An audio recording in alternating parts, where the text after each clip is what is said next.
If I was in the wilderness with a friend and we needed fresh water, I would use the heat method to be able to use the stream water to drink and for it to be safe. With the heat method, we would boil the water.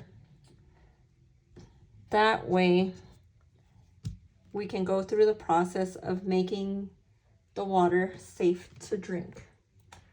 When using the heat method, there is both dry heat and moist heat.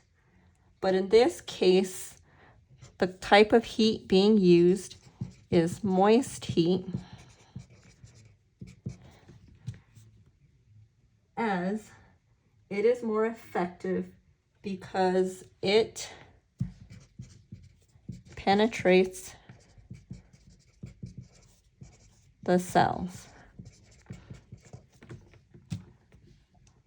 When we are boiling, this is one of the most common and oldest ways that one uses, especially when they're in the wilderness, camping, hiking, and even just in the home, to kill microbes.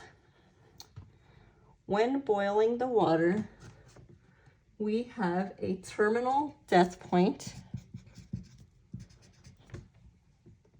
Our thermal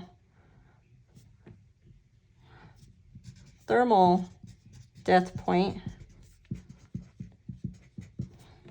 which can also be TDP. And this is the microorganism at the lowest temperature when microbes are killed, which is usually 10 minutes. But there is also another point we can make, which is the thermal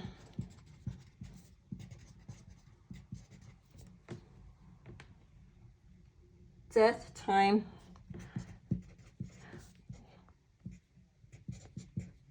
which is the amount of time needed to kill the microorganisms or bacteria at any given temperature.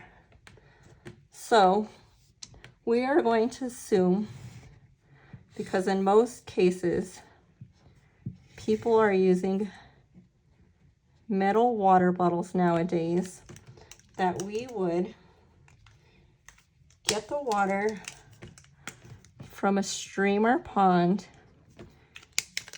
and then build a fire so we can get to the point where our water would be boiling. When boiling the water, we have to make sure, in order for it to be safe, that it is boiling at a temperature at 212 degrees Fahrenheit. When it gets to that temperature, it will kill the microbes.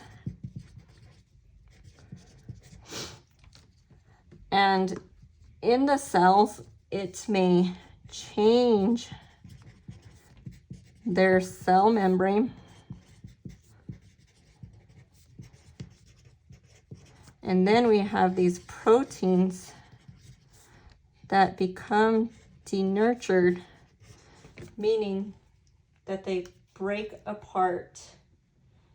And like I said, initially changing the function and activity of the microbes and killing them. The water needs to come to a rapid and have aggressive bubbles when it is killing the microbes. But one thing you do have to be aware of is if you are at a higher altitude, you may have to boil longer. But at sea level, it would be 10 minutes.